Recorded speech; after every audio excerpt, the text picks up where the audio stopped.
The front door clicked open. A quiet gasp echoed from the living room. The millionaire, Andrew Collins, froze mid-step. His wheelchair-bound mother, Margaret Collins, lay slightly tilted, struggling to hold onto the armrest. Standing over her was Andrew's glamorous fiancée, Sabrina Hayes, whispering sharply, "Stop ringing that bell. You're not helpless, you're just dramatic." Then, a small shove. Margaret winced. Sabrina rolled her eyes. Andrew stood in the entryway, heart thundering, watching the woman he planned to marry hurt the woman who raised him. Before we begin, subscribe to our channel and comment where you are watching from so we can bring more stories like these. The sun had barely touched the skyline when Andrew Fletcher stepped into his kitchen, sleeves rolled up, movements smooth and practiced. His mornings never rushed. They flowed, slow, intentional, gentle, like someone who understood that peace wasn't something you waited for. It was something you created. He set the kettle on the stove and leaned against the counter for a moment, breathing in the quiet. His house, polished hardwood, clean lines, soft dim lights, whispered discipline. Everything had its place. Everything had a rhythm. But the silence wasn't lonely. Not anymore. A soft shuffle sounded behind him. "Morning, sweetheart," Andrew said without turning. Margaret paused in the doorway, her right hand gripping the handle of her walker, her left arm still weakened from the stroke. She wore a pale blue robe, hair neatly brushed to one side the way she liked it, chin lifted in quiet dignity despite the tremor in her steps. "Good morning, my love," she replied, voice gentle but thin. "You're up early today." Andrew moved toward her instantly, not smothering, not hovering, just present the way she liked. "Big meeting, and you know how I get before I have to talk numbers." She chuckled softly. "Nervous? You?" "Hey," he said, pressing a quick kiss to her forehead. "Even millionaires have heartbeats." Her smile warmed the whole room. He guided her to the breakfast table, placing her hand on the chair for balance before stepping away so she could sit by herself, independent in the way she fought to keep. Andrew laid out her pills beside her warm oatmeal, sliding her cup of tea gently closer. "Too much sugar, Andrew," she noted as he stirred it in. "Yes, ma'am," he teased. "But it gives the tea character." She swatted at him weakly. "You're spoiling me. You raised me. I'm just returning the favor." Margaret's eyes shimmered. That soft look mothers have when they want to cry, but choose pride in. "It's just a season," she murmured. "I'll be back to myself soon." He nodded, though he never rushed her recovery with false promises. "One day at a time, Mom." Her fingers grazed his wrist tenderly. "You've become such a good man, Andrew." He looked away, suddenly shy. "Trying my best." The truth was, everything he had, the mansion, the quiet life, the self-made fortune, none of it mattered more than the woman sitting before him. His mother was his center, his anchor, the reason he worked so hard. The stroke had shaken their entire world, but it hadn't broken them. At least, that's what he believed. When Andrew finished cleaning up the breakfast dishes, a soft sound drifted from the hallway, heels tapping rhythmically on tile. Sabrina Hart, 32.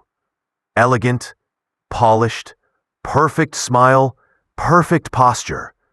The woman everyone insisted was the whole package. "Good morning," she said, appearing in the doorway with a delicate wave and a silk robe that looked like it belonged on a magazine cover. Margaret smiled warmly. "Good morning, dear." Sabrina stepped forward and kissed Margaret on the cheek, light, quick, like touching porcelain. "How are we feeling today?" she asked, voice sweet. "Better," Margaret whispered. "Thank you for helping me last night." Sabrina's smile flickered, so small, so fast. Andrew didn't catch it. But Margaret did. Andrew grabbed his keys, sliding on his watch. I should get going before the traffic kicks in.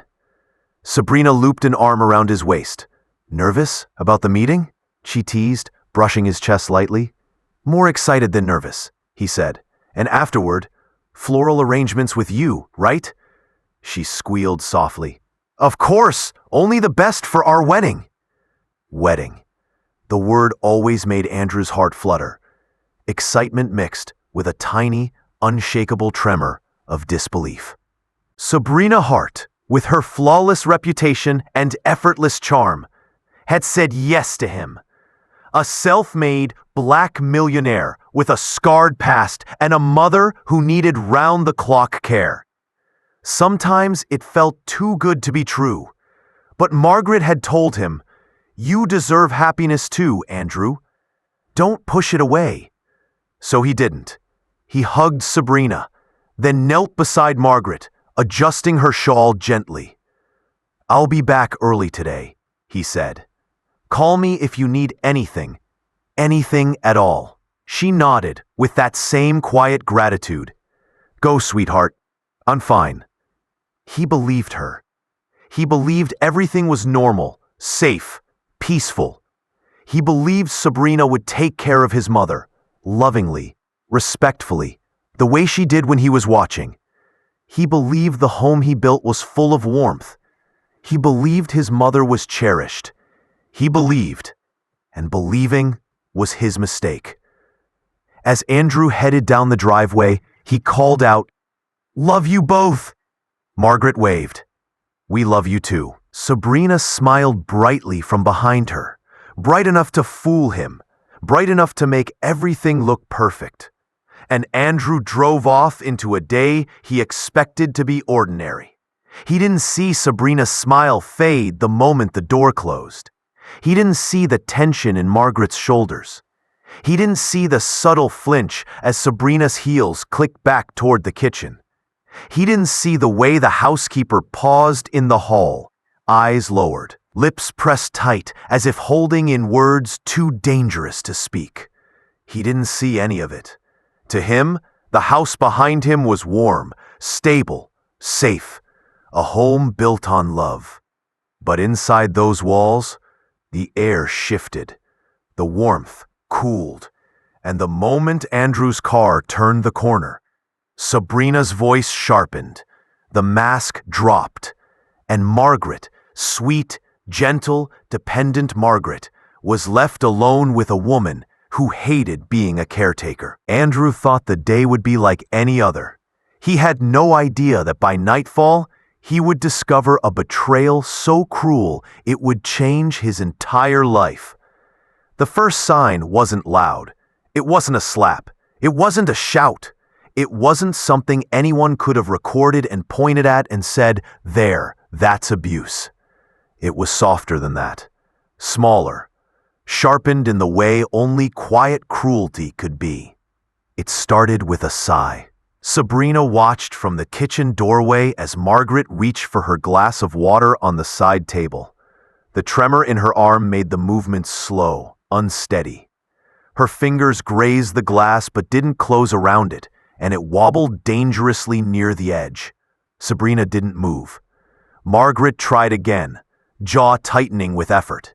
The glass tipped.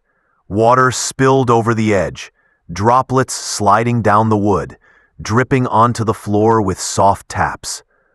"I'm sorry." Margaret whispered instantly, the apology automatic. "I'm so sorry." Sabrina rolled her eyes.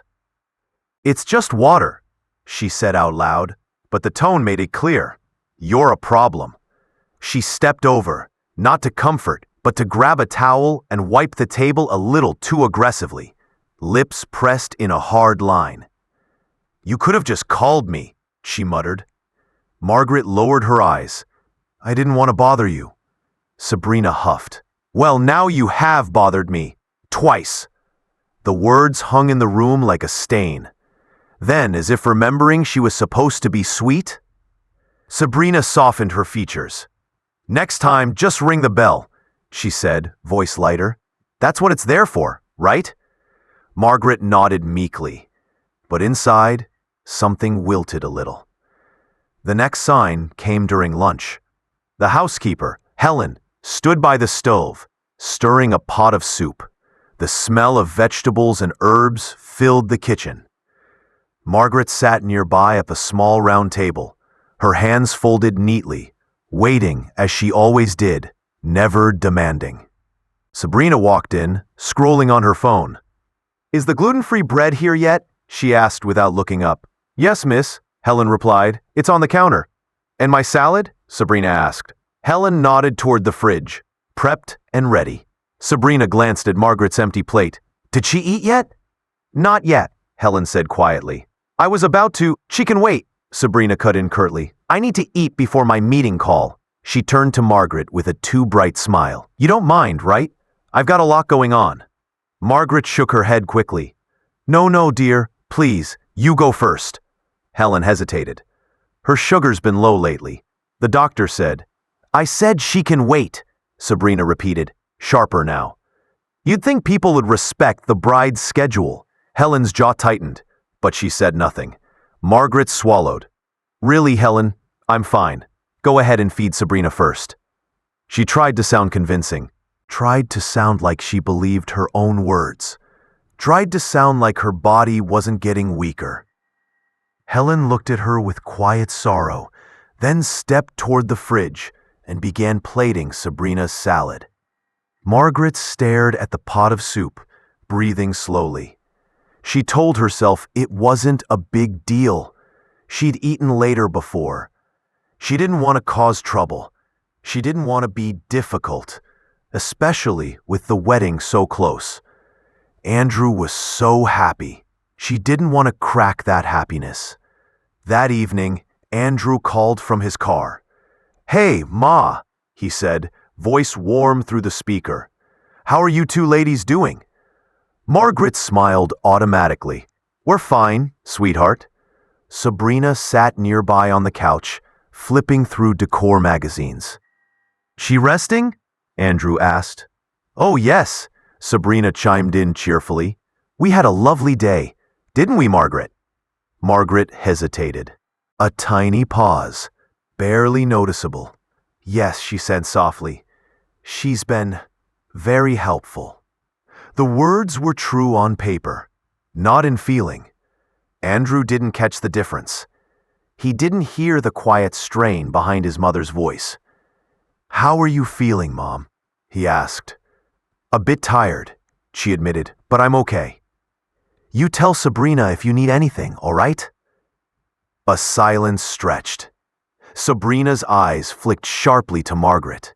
Margaret shrank a little in her chair. "I don't want to bother her," she said, gently. "She's busy with everything." Sabrina's jaw tensed. Andrew chuckled. "Mom, you're not a bother. You're the reason everything exists in the first place." Her eyes watered. "You're kind," she murmured. Sabrina plastered a smile she didn't feel. "We're managing just fine, Andrew. Focus on your meeting. We've got everything under control." He believed her. Of course he did. The next morning, Andrew was grabbing his briefcase when Helen appeared near the kitchen island, wiping her hands on her apron. "Sir?" she said in a low voice. Andrew glanced up. "Hey, Helen, everything all right?" Andrew turned toward her. "Yeah, but Helen was just saying Mom seemed scared yesterday. Do you know what happened?" Sabrina's face shifted seamlessly into concern. "Oh, that," she said lightly. "She had a small dizzy spell. Got frightened. I told Helen to call the doctor if it got worse, but she recovered quickly. Didn't she, Helen?" Helen stared at the floor. "Yes, miss." Andrew nodded slowly. "Mom didn't mention it." "She didn't want you to worry," Sabrina replied smoothly. "You know how she is. Always protecting you." Andrew sighed. "Yeah, that sounds like her." He gave Helen a grateful look. "Thanks for letting me know. I'll keep an eye on her." Helen nodded, lips pressed together, eyes holding back something unsaid. Sabrina's gaze flitted to Helen, a cold, warning look only she could see. Helen lowered her head, and the truth retreated back into silence. Days passed. Nothing exploded. No plates shattered. No bruises appeared. But the house felt different. Margaret began apologizing more. For every request. For every movement. For every need. "I'm sorry, dear. Could you just bring that blanket closer? I'm sorry, I know you're busy, but my back hurts a little. I'm sorry, I don't mean to take up so much of your time." Sabrina started sighing more. Heavy, theatrical sighs. The kind that said, "You're an inconvenience," without needing words. Whenever Andrew was home, Sabrina was perfect. "Do you need anything? Margaret, are you feeling all right? Let me know if you're uncomfortable." But when he wasn't, Helen noticed the tone shift. The clicked replies, the impatient gestures, the way Sabrina moved around Margaret like she was a piece of furniture in the way. Then there was the night Margaret tried to speak up. Just a little. Sabrina stood at the sink, scrolling through her phone while the dishwasher hummed. Sabrina?" Margaret asked softly from the doorway in her wheelchair. "What?" Sabrina replied without looking up. "I was wondering if, perhaps, we could have dinner together at the table sometime. Just us and Andrew. Like a family." Sabrina scoffed under her breath. "I'm not really into forced family dinners. We're adults. Nobody needs a Hallmark movie." Margaret's face fell. She tried again. "Just once. I know I'm slow, but—" "You're not slow," Sabrina said, finally turning around. "You're just used to things being your way. Andrew's building a new life now. We can't center everything around your needs." The words stung like a slap. Margaret's fingers tightened around the armrest of her chair. "I don't want to be a burden," she whispered. Sabrina smiled, a cold, satisfied little smile. "Good," she said, "then try not to be." Helen watched from the hallway, heart hammering, but she said nothing. Not yet. The way his mother hesitated before asking him to stay a little longer. The way her smile seemed thinner, even when she said she was fine. The way Sabrina seemed more tense when he mentioned caregiving, but always explained it away with, "I'm just tired, babe. Planning a wedding and managing your mom's care is a lot." He chalked it up to stress, to planning, to pressure, to the natural strain of blending lives. He didn't see the quiet cracks forming in his home. Not until the day he came home early and heard the bell.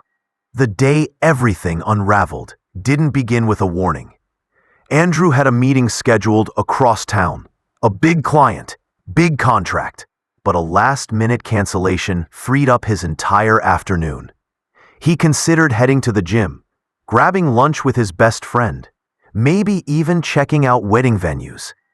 But something tugged at him, a quiet instinct, a whisper of unease, a feeling he couldn't explain. He pointed his car toward home. He expected to walk into a peaceful house, maybe find Sabrina choosing flower arrangements, or his mother resting with a book in her lap. Instead, the moment he stepped into the foyer, the air hit him wrong. Too still, too tense, too sharp with something he couldn't name. Then he heard it. The bell. A tiny, urgent sound. A frantic ringing. Again and again and again. Ding, ding, ding, ding, ding. The bell Margaret used only when she couldn't move, when she was in pain, when she couldn't reach the phone. Andrew froze, every muscle in him locked. Then he heard Sabrina's voice. Not sweet, not polite, not carefully controlled, but sharp, irritated, ugly. For the last time, stop it! Andrew's heart dropped. He took a step toward the hallway leading to the living room, then another, each step quieter than the last, as though instinct told him not to announce himself. He turned the corner. and his soul crashed. Margaret sat in her wheelchair near the window, her hands trembling violently. Tears streaked down her cheeks. The bell she'd been using lay on the floor by her feet, knocked out of her grip. Sabrina stood over her, arms crossed, jaw tight, eyes blazing with irritation. "I told you already," Sabrina snapped. "I'm not your servant. Stop ringing that stupid thing." Margaret's lips parted, voice barely a whisper. "I'm sorry. I slipped and I can't. I needed help." So Andrew's breath left his body in a single violent exhale. He didn't remember choosing to move. He didn't remember stepping forward. He simply found himself standing at the edge of the room, rooted in horror, as his mother whispered, "I'm so sorry. I just needed help, Sabrina. I didn't want to bother you." Sabrina rolled her eyes dramatically. "Well, you did." Margaret wiped her face with the back of her shaking hand. "I didn't know what else to do." "Oh, please," Sabrina snapped. "You weren't even trying." Andrew stepped fully into the room. "What?" he said quietly. "Did you just say?" Sabrina spun around so fast she almost lost her balance. Her eyes widened. "Andrew," she gasped, straightening her blouse. "Baby, I didn't hear you come in." Andrew didn't answer. He couldn't. His eyes were locked on his mother, chest rising and falling in shallow breaths, hands trembling, face pale. She looked like she'd seen a ghost, or worse, like she'd learned ghosts were real. Sabrina stepped toward him, voice suddenly soft, sweet, trembling with false innocence. "Babe, I can explain." She dropped her bell again. "I was just trying to—" Margaret's voice interrupted her, tiny, fragile. "I didn't mean to upset her, Andrew." Andrew's heart cracked. "Sabrina," he said, voice like ice, "what were you doing?" She blinked.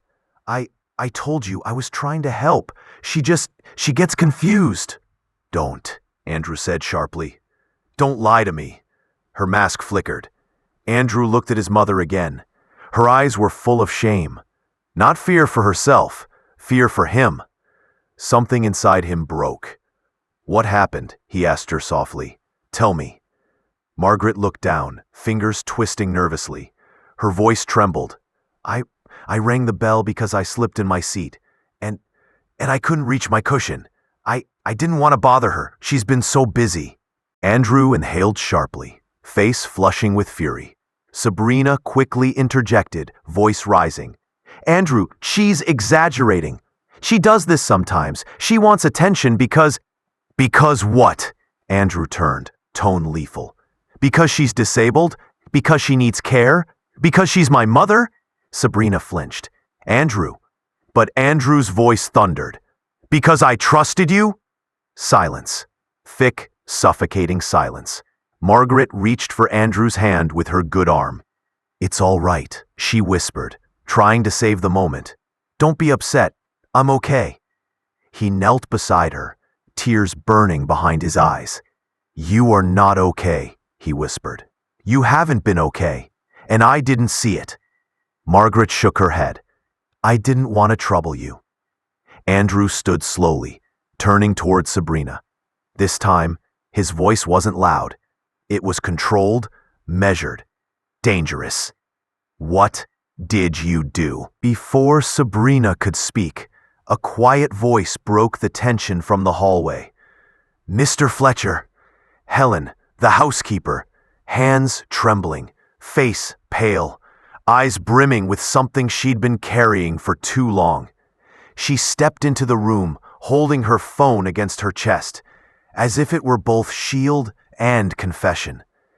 Andrew blinked. "Helen?" Sabrina's face turned white. "Don't," Sabrina hissed under her breath. "Helen, don't you—" But Helen didn't stop. Her voice shook. "Mr. Fletcher, I recorded everything." Andrew's blood ran cold. Sabrina's eyes widened in terror. Helen continued, tears sliding down her cheeks now.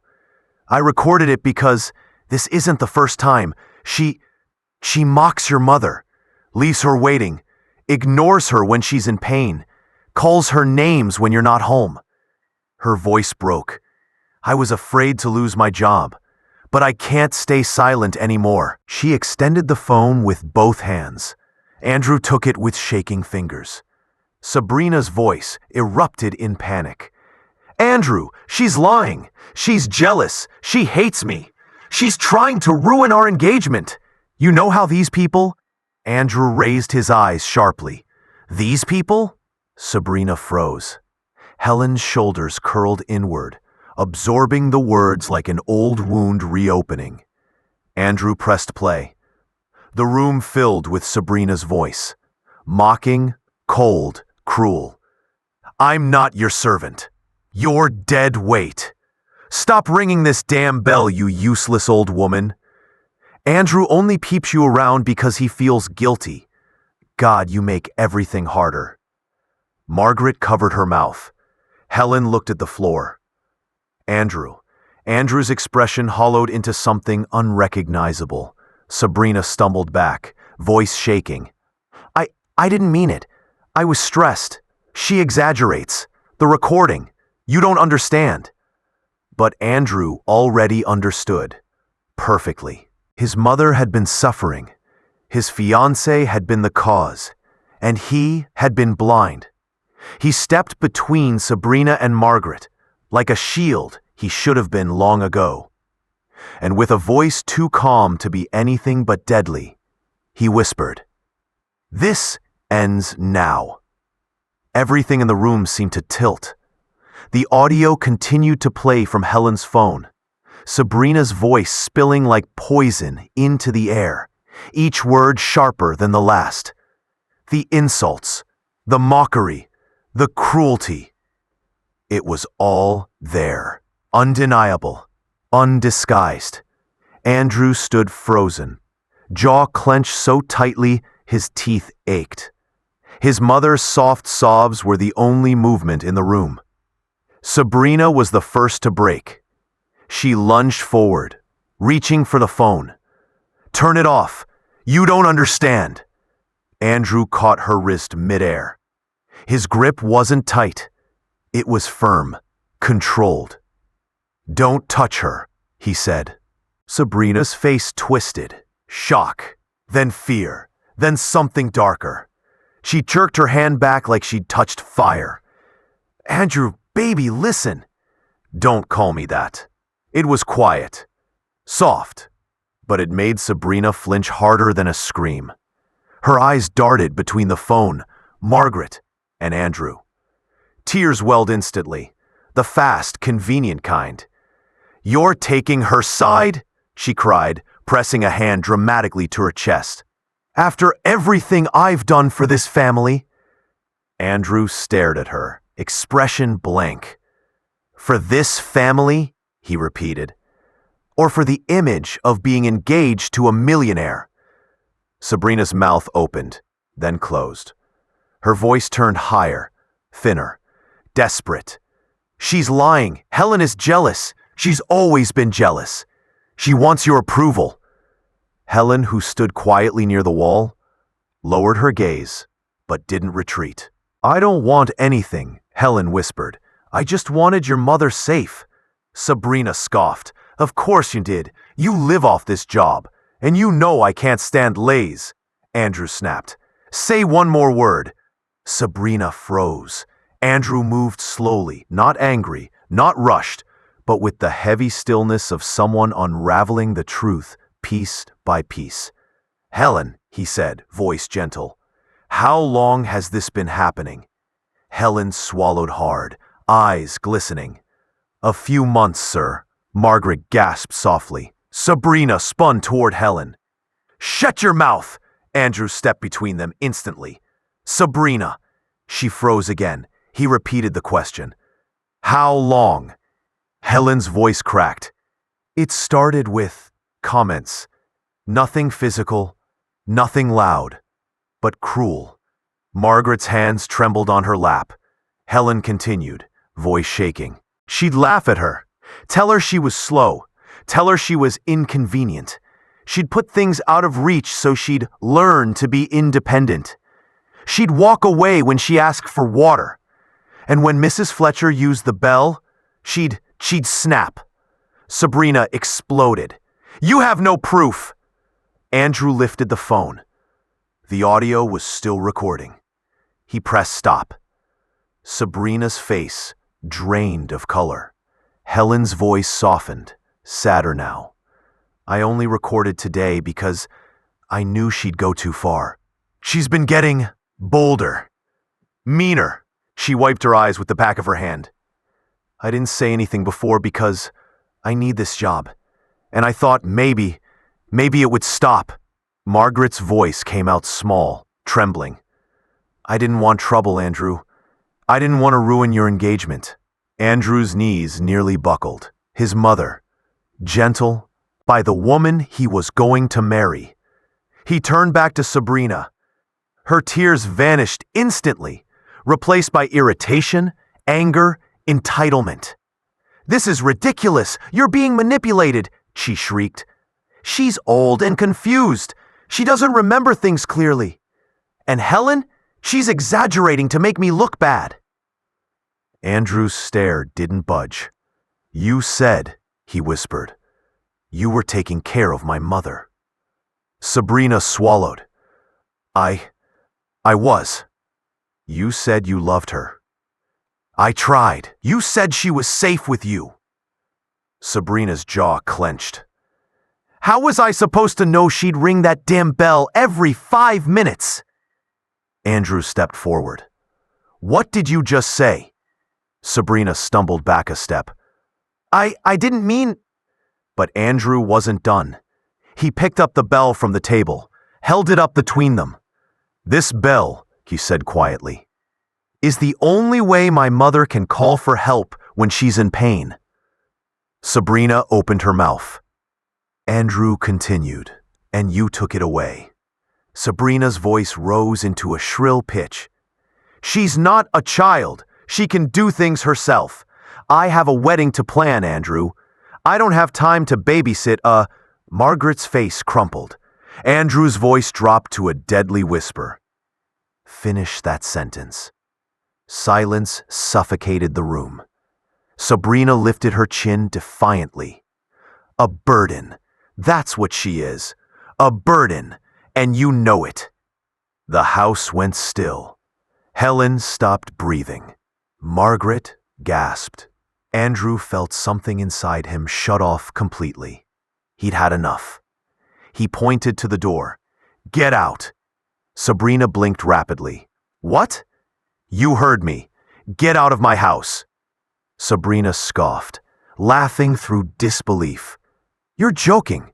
You're throwing me out? Over her?" Andrew stepped closer, voice calm, terrifyingly calm.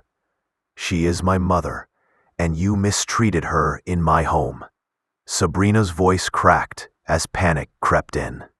"Andrew, please, listen, it was stress, wedding stress. You know I've been overwhelmed. I didn't mean..." "You meant all of it," he said. Her face twisted. "You're making a mistake," she spat. "People will believe me over some old cripple and a housekeeper." Helen gasped. Margaret flinched. Andrew's rage went cold. He spoke like ice cutting through glass. "I have the recording. I have my mother. And I have the truth." Sabrina's lips trembled. "This'll ruin me," she whispered. Andrew didn't blink. "Good." She stared at him, eyes filling, not with sorrow, but with the horror of losing everything she thought she owned. Then she grabbed her purse, stormed toward the door, and spat as she left. "You'll regret this." Andrew shut the door behind her, locked it, then turned back to his mother with eyes full of heartbreak he'd never shown anyone before. "Mom," he whispered, his voice breaking, "I'm so sorry." Margaret sobbed, not from fear, but from relief. The door's heavy echo hadn't even faded before Sabrina's voice erupted from the other side, muffled, frantic, furious. "Andrew, open this door! We are talking about this!" Helen instinctively stepped back, as if the sound alone carried heat. Margaret clutched her shawl, trembling. Andrew didn't move. He just stood there, chest rising and falling slowly, eyes fixed on the floor, like he was holding the pieces of something fragile and dangerous inside him. Sabrina banged again. "I swear to God, Andrew, if you let this woman come between us!" He turned the lock. One slow click, and walked away. Her screaming grew smaller as he moved down the hallway, deeper into the house, toward the person who needed him most. Margaret. Andrew knelt next to her wheelchair, hands gentle as he adjusted her trembling fingers away from her face. "Mom," he whispered, "look at me." She didn't. The tears kept coming, soft and broken. "I ruined everything," she murmured. "Your engagement, your happiness, I should have—" "No." His voice cracked. "Mom, no." Helen watched quietly from the corner, wiping her eyes discreetly. Andrew placed a hand over his mother's heart. "You did nothing wrong," he said. "Nothing." Margaret sobbed harder. Helen stepped forward, gently touching Margaret's shoulder. "You didn't. He's right." But Margaret's pain had roots, deep ones. Roots grown from the fear of being a burden, of being too much, of taking something from her son. Andrew pulled her into a soft embrace, careful with her weakened side, supporting her weight. "I should have seen it," he whispered into her hair. "I should have known." Margaret shook her head. "She was always so nice when you were home. So perf." The words tasted bitter because they were true. "She fooled all of us," Helen said quietly. Andrew's jaw tightened. "And she won't fool anyone ever again." By the time Andrew returned to the living room to retrieve his phone, Sabrina was gone. Not because she wanted to leave, but because she'd finally realized the door would never open for her again. He exhaled, relief and devastation mixing like two storms crashing into each other. His phone buzzed repeatedly, messages popping up in rapid succession. "Sabrina, you're being manipulated. Sabrina, you're throwing our future away over one bad day. Sabrina, I'll tell everyone you hit me. Don't test me." Andrew stared at the last message. Cold, calculated, ugly. He typed 2 words. "Andrew, do it. I have proof." Then he blocked her number. Within minutes, the ripple began. Helen uploaded the recording to Andrew's private cloud folder for safety. But someone else, someone who had been working nearby when Sabrina stormed out, had filmed her meltdown in the driveway. A neighbor. A video surfaced on a local community group. Wealthy woman screams at disabled elderly woman inside Fiancée's home. Fiancée kicks her out. The comments exploded. Some recognized Sabrina instantly. Her curated social media image, charity events, flawless outfits, inspirational quotes, clashed violently with the footage of her face twisted in rage. People weren't kind, and they weren't quiet. Screenshots were shared, clips reposted. Old acquaintances chimed in. "This doesn't surprise me. She's always had a cruel streak. She was obsessed with status." By evening, Sabrina's perfect reputation was collapsing like a sandcastle facing a rising tide. And she knew it. The phone calls start. Andrew set his phone to silent, focusing on Margaret's breathing as she rested in her recliner. He stroked her hair gently, making sure she felt safe. Helen brewed chamomile tea, her eyes swollen from crying. Suddenly, ring ring. Andrew didn't move. The landline kept ringing. Helen hesitated. "Should I?" "Let it ring," Andrew said softly. It rang, and rang, and rang. Then silence. A minute later, ding ding ding. Text messages from unknown numbers lit up his phone. "Andrew, please answer. We can fix this. You're overreacting. I'll ruin you for this." He ignored them all. Then a different message came in, from a friend in their social circle. Bruh, people are talking. They saw the video. You okay? Andrew took a breath. Andrew set his phone to silent, focusing on Margaret's breathing as she rested in her recliner. He stroked her hair gently, making sure she felt safe. Helen brewed chamomile tea, her eyes swollen from crying. Suddenly, ring, ring. Andrew didn't move. The landline kept ringing. Helen hesitated. Should I? Let it ring, Andrew said softly. It rang, and rang, and rang. Then silence. A minute later, ding, ding, ding. Text messages from unknown numbers lit up his phone. Andrew, please answer. We can fix this. You're overreacting. I'll ruin you for this. He ignored them all.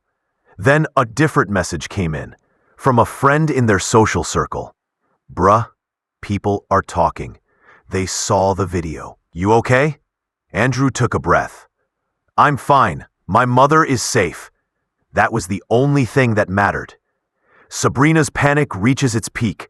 Later that night, Andrew checked his email and saw a barrage. Sabrina, I was stressed. You know I didn't mean it. Sabrina, I only said those things because she pushes my buttons. Sabrina, your mother is exaggerating. Sabrina, please don't ruin my life. Sabrina, answer me, or I'll show people the messages I have from you. They'll think you're abusive too. Andrew closed his laptop silently. Her manipulation didn't hit him anymore. Her desperation didn't sway him. She had shown her soul, and it was blackened by entitlement, resentment, and cruelty. He had only one priority, Margaret. He returned to his mother's room. She looked up at him, fragile, apologetic. Andrew, I truly didn't want to ruin anything between you two, she whispered. You didn't ruin anything, he said. She'll tell people I lied, that I made her look bad. Her voice trembled. People already look at me differently. Because of the chair, because I need help. Andrew kneeled beside her.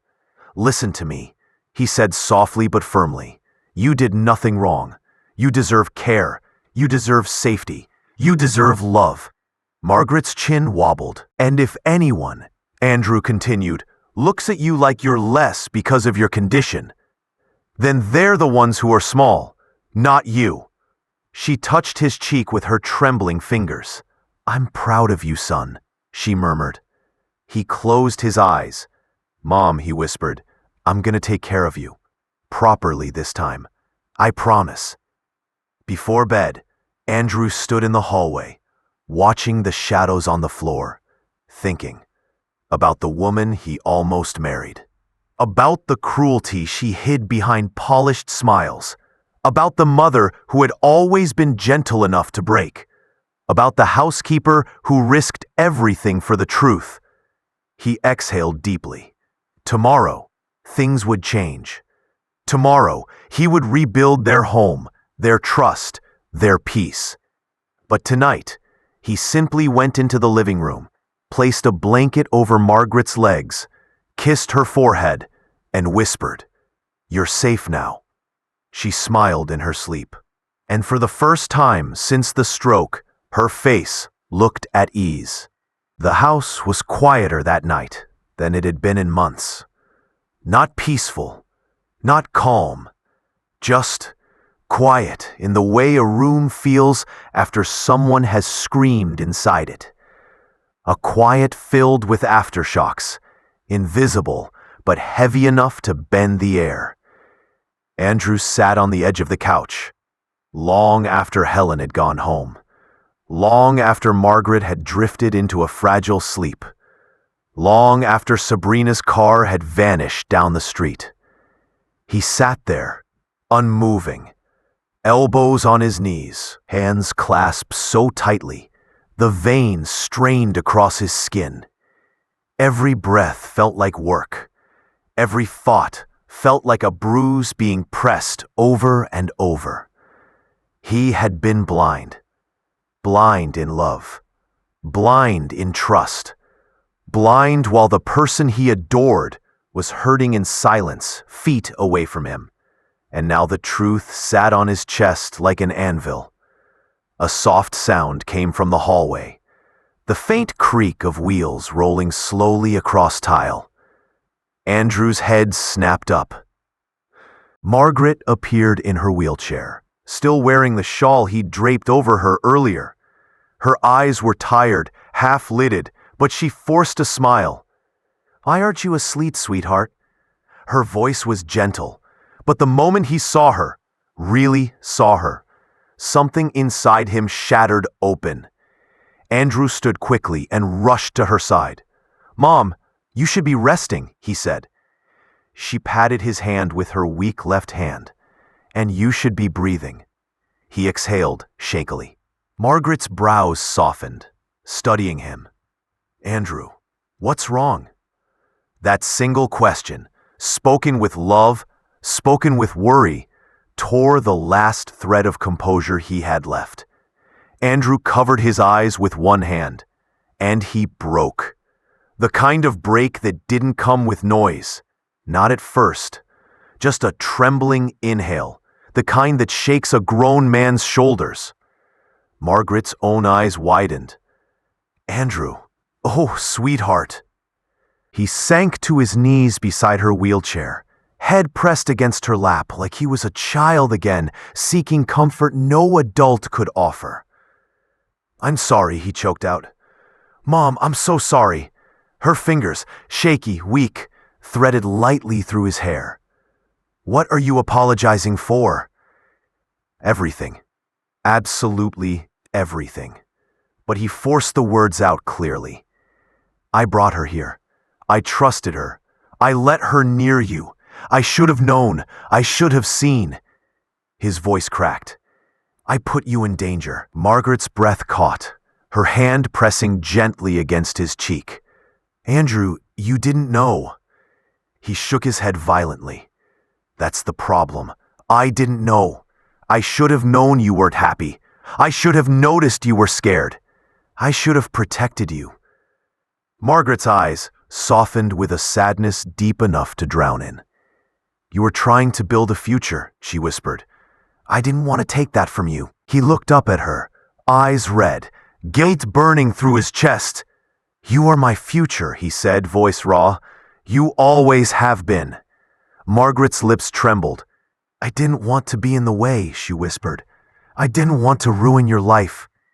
Andrew shook his head fiercely. "You could never ruin my life. You're the reason I have a life." Margaret blinked slowly, tears forming. "And Sabrina?" she asked softly. "You ended it?" "Yes," he said without hesitation. "She's gone." Margaret exhaled shakily, relief mixing with sorrow. "I didn't want your heart broken," she murmured. "It's not broken," he said. "Not compared to what she did to you." Margaret looked at him for a long moment, eyes filled with so many emotions she hadn't spoken aloud.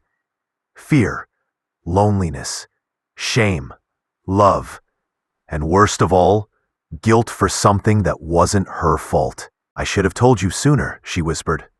"I should have said something, but you looked so happy with her, and I didn't want to be the reason it fell apart." Andrew took her trembling hand. "You were suffering," he said softly. "You should never have felt like you had to hide that from me."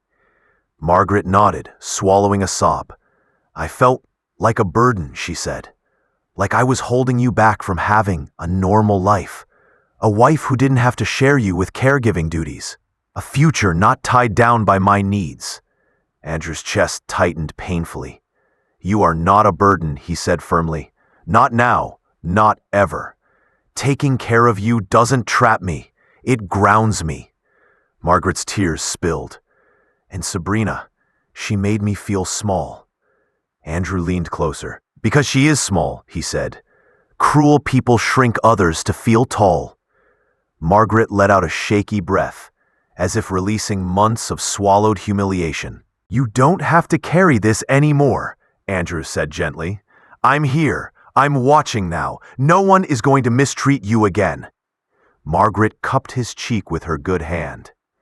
"You're a good man, Andrew. Too good. He shook his head softly. No, I'm just your son. She smiled at that. A soft, fragile smile, but a real one.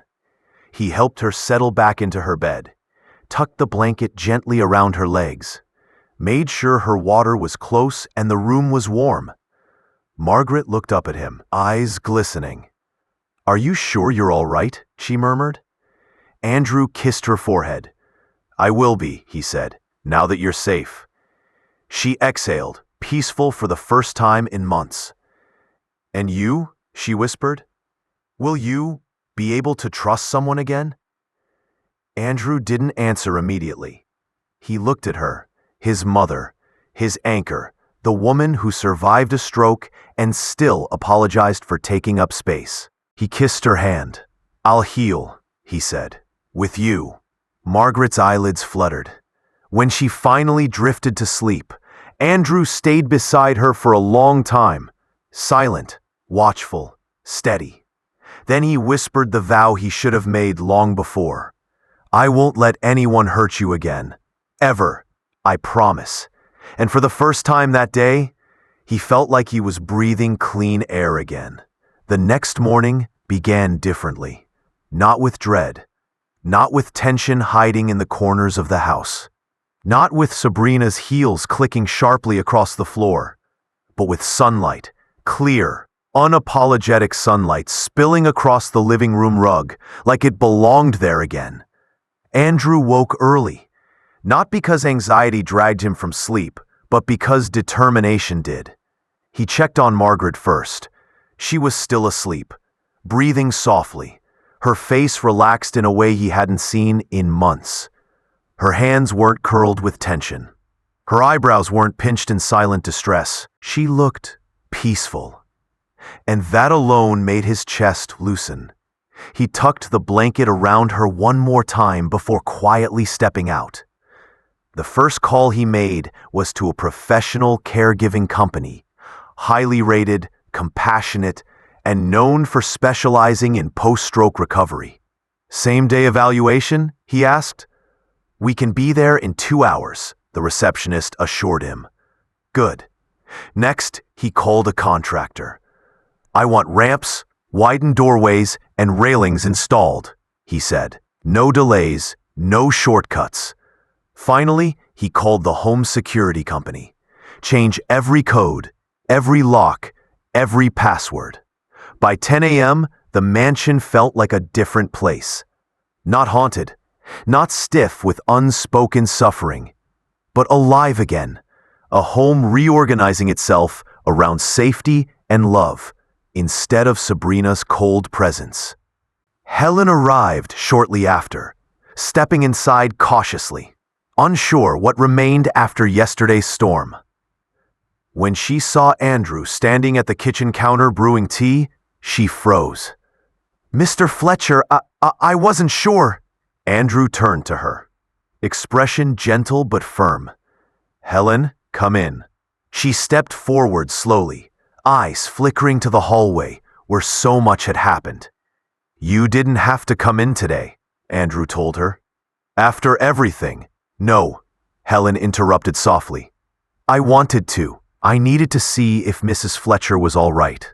Andrew's eyes softened. She's okay, he said. Because of you. Helen swallowed hard. I didn't do enough, she whispered. I should have sent something sooner. Andrew shook his head. You risk your job to protect her, he said. You did more than most people would have. Her eyes welled, relief and gratitude mixing with exhaustion. Then Andrew added quietly, I'm giving you a raise, a significant one. And from now on, if you ever feel unsafe or see something concerning, you come to me instantly. Understood? Helen nodded quickly, tears gathering. Yes, sir. Thank you. By the time Margaret woke, the caretaker evaluation team had arrived. 2 women with gentle voices and warm smiles. Margaret blinked up at them, confused. Andrew, what's happening? He knelt beside her bed, holding her hand. Mom, these wonderful ladies are here, to help us figure out how to make life easier for you. Margaret tried to sit straighter. Oh, goodness, you didn't need to. Yes, Andrew said softly. I did. She glanced between the caregivers, uncertain, embarrassed, vulnerable. Sweetheart, she whispered, I don't want you to spend so much on me. Andrew shook his head, brushing her hair back tenderly. You spent your whole life taking care of me, he said. Let me take care of you now. Her eyes softened, tears pooling. The caregivers spoke to her warmly, explaining mobility options, comfort chairs, therapy programs, pain management, all things Sabrina had ignored or dismissed. Margaret exhaled shakily. Thank you, she said to them. Thank you both. But the caretakers smiled gently. Thank him. He made sure you were our first priority today. Margaret looked at her son, like she was seeing him anew, or like she was finally able to breathe around him again. As the day unfolded, Andrew made sure Margaret never lifted a finger. He cooked her lunch himself, a simple soup and warm bread, and fed her gently when her arm trembled. He walked the halls with the contractors, marking areas to expand. He ordered new cushions, a reclining bed, and handrails for every room. At one point, Margaret whispered, You don't have to do all this at once. Andrew smiled, kissing her forehead. I want to. Later in the afternoon, he found her gazing out the window at the blooming garden. She looked lighter. I feel safe, she said quietly. Andrew almost broke again. You are, he promised. You always will be. His phone buzzed on the counter. An unknown number. He didn't pick up. Then another. Voicemails from Sabrina. He didn't listen. Then text messages. We need to talk. I didn't do anything wrong. You'll regret leaving me. Andrew deleted everything. All at once, her access to his life was gone. Her door was closed. Her power evaporated. He blocked her number permanently. Margaret watched from her recliner, relief etched across her features. Good, she murmured. Good, Andrew. That evening, Andrew sat beside Margaret as she watched her favorite old romance movie, the kind she used to enjoy before the stroke, before fear crept into her days. She leaned her head against his shoulder lightly, like she used to when he was a boy. Today felt warm, she whispered. It's only the beginning, Andrew replied softly. Are you okay? She asked him, voice full of maternal instinct, even through her physical weakness. Andrew nodded. I will be, he said, as long as you're okay. She smiled, small, tender, full of love. You're a good son, Andrew. And you're a good mother, he said, the best I could ever ask for. He kissed the top of her head, and for the first time in months, the house felt like a home again. Not because of money, not because of luxury, but because the cruelty was gone. And love, raw, imperfect, unconditional love, finally had room to breathe again. The house was still, wrapped in evening warmth. Not the cold stillness of fear. Not the stiff quiet that used to linger when Sabrina's presence choked the air. This was different. A peaceful quiet, calm, gentle, earned. Andrew stood on the back patio, looking out at the garden lights, glowing softly across the yard. He'd turned them on early, wanting the house to feel welcoming when Margaret finished her therapy exercises. She was in the living room now. Resting comfortably under a blanket Helen had lovingly folded around her legs. The caregiver had left for the night, promising to return at dawn. Everything felt balanced. Andrew inhaled deeply, the cool air filling his lungs with something that tasted like clarity. For the first time in months, He let himself speak to the silence around him. "She almost broke us," he murmured. But she didn't. He closed his eyes. His thoughts drifted to the weeks before. Margaret's quiet fear. The hidden bruises of disrespect, his own blindness, the guilt that still gnawed softly at him. But then he saw her smile from earlier. Soft, safe, warm, healing. And he knew something profound had shifted inside him that day. He heard the gentle hum of wheels behind him. Margaret appeared in her wheelchair at the doorway, wrapped in her shawl, like a queen in her throne. "Sweetheart," she said softly, "you're standing out here like a statue." Andrew smiled and walked over to her. "Just thinking." She lifted an eyebrow, the familiar one she used whenever she wanted the truth. "About what?" He knelt beside her chair, resting his arm on the armrest as he looked out at the garden. "About everything," he replied. "About how close I came to losing myself, to losing you." Margaret placed her good hand over his. "You didn't lose me," she said gently. "You saved me." "But I should have seen it sooner," he said quietly, the guilt returning in a low wave. "I should have noticed something was wrong." Margaret shook her head. "No, you trusted someone you loved. That's not a flaw, sweetheart. That's humanity." He looked up at her, really looked, and realized she meant it. And for once, he didn't argue. Margaret turned her gaze toward the garden lights. "Do you remember," she said softly, "when you were little and you'd fall asleep on the couch? I'd tuck a blanket over you every night because I didn't want you to be cold." Andrew chuckled lightly. "I remember waking up feeling overheated." Margaret smiled. "You always pushed the blanket off halfway, then complained you were cold again."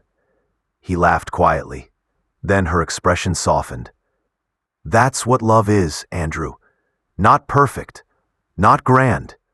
Just showing up, again and again." He swallowed. "That's what you did for me," she added, "even when you didn't know I needed it." Andrew leaned closer. "And I'll keep showing up," he said. "For you, always." She squeezed his hand gently, weakly, but full of meaning. "I know you will." Andrew lifted his head, breathing in the night air again. "So much of what happened," he said slowly, "wasn't about money or status. It was about character." Margaret nodded. "Some people wear kindness like a coat," she murmured. "Put it on in public, take it off when no one's watching." "Sabrina," Andrew whispered. Margaret didn't say the name. She didn't have to. "And some people," Andrew continued softly, "carry kindness in their bones, quietly, without reward." Margaret looked at him with eyes full of motherly pride. "You've always carried it, Andrew," she said. He shook his head slightly. "I learned it from you." Margaret's eyes glistened. Andrew turned back to the garden, voice low but steady. "Money can build a beautiful house," he said, "but it can't build compassion. It can fill a bank account," Margaret added, "but it can't fill a heart. Cruelty hides in people who think no one notices," Andrew said quietly. "But kindness," he looked at his mother again, "kindness shows itself when no one is watching." Margaret brushed his cheek with the back of her fingers. "You're stronger than you think," she whispered, "and softer than you admit." He kissed her hand, closing his eyes. "Thank you, Mom." "For what?" "For teaching me what love is supposed to feel like." Her smile trembled, soft and full of emotion. "And you, my boy," she whispered, "taught me what protection feels like." Andrew straightened slowly, watching the last traces of sunset fade behind the trees. His voice narrated softly in his mind, the truth he'd learned, the truth he would carry forward, the truth he wanted others to hear. Wealth doesn't reveal who a person is. Treatment does. Cruelty whispers when the doors are closed. Kindness speaks even in silence. And the people who stand beside you in your weakest moments, Those are the ones worth holding on to. He placed a blanket gently around Margaret's shoulders, kissed her forehead, and whispered, "Home is safe now." She smiled, and together, under the quiet glow of the garden lights, mother and son began the slow, beautiful journey of healing, stronger, closer, and finally free from the shadows that once haunted their walls.